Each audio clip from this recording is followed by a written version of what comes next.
What's up guys, today I have an insane hunter build for PvE endgame. Now before Lightfall, this build was already crazy, giving you almost endless amounts of invisibility, health regeneration and insane ad clear combined with some single target burst damage. But now on top of all of those things, we're able to generate an insane amount of orbs to not only charge your super, but your team's supers, letting you become a DPS support of the fire team. My name's Jackbuzza and I'm going to show you exactly how to build this insane Arc Hunter with the all-new Lightfall mod system, and which new Arc fragment you should be including. Before we get into the subclass, I'm going to mention the exotic that I use to make this build have insane survivability. Once you go into your dodge melee rhythm, you're almost unkillable, and that exotic is the Assassin's Cowl. Its unique perk gives you invisibility and fully restores your health after a melee kill or finisher, meaning we're invisible and at full health almost all the time. Alright, now let's take a look at the subclass. For our dodge, you want to be running Gambler's Dodge. This is so we can get our melee back on command,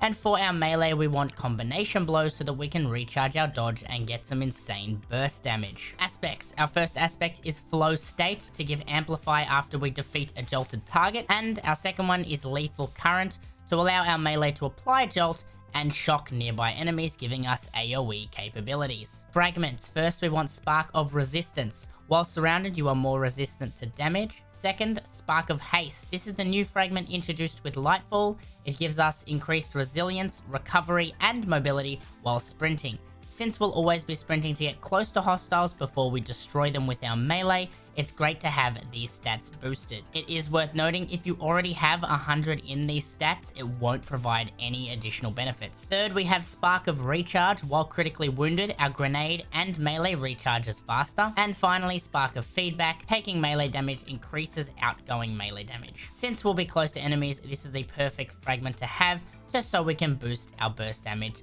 just a little bit more. Mods. So the mods we're going to be using are focused on making our melee have more utility. On the helmet, we're running double hands-on for more super energy on each melee defeat, letting us charge our super insanely quick because of how many melee kills we'll be getting. And you can run a siphon mod of your choice to make some extra orbs. On the arms, we're running double heavy-handed to create orbs of light on melee kills to give us even more super and our teammates, and to give armor charge. We're also using Font of Vigor to boost our strength while holding armor charge. On the chest, we're running Charged Up to carry an extra charge, plus Font of Endurance to boost our resilience if it's not already at 100. On the legs, we're running Stacks on Stacks to get 2 armor charges per orb pickup, and double Invigoration to charge our melee a little bit faster when we're picking up those orbs. And finally, on the cloak, we're running Reaper to make orbs on weapon final blows after we dodge, but because we dodge so often, it can give us orbs basically on demand.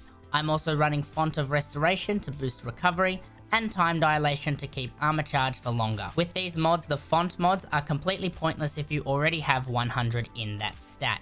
So if you don't need it, you can remove it because they are not a key part of the build. And finally, the weapons are free choice. This is an ability spam build, so it's not required. But a 1-2 punch shotgun will always be the best thing to synergize for this build, but absolutely not required. The gameplay loop for this build is very simple. Dodge near an enemy, melee the enemy, and repeat. This will keep you healed and invisible for an insane amount of time, making you near unkillable. I hope you've enjoyed today's build video, and I'll see you next time, Guardians.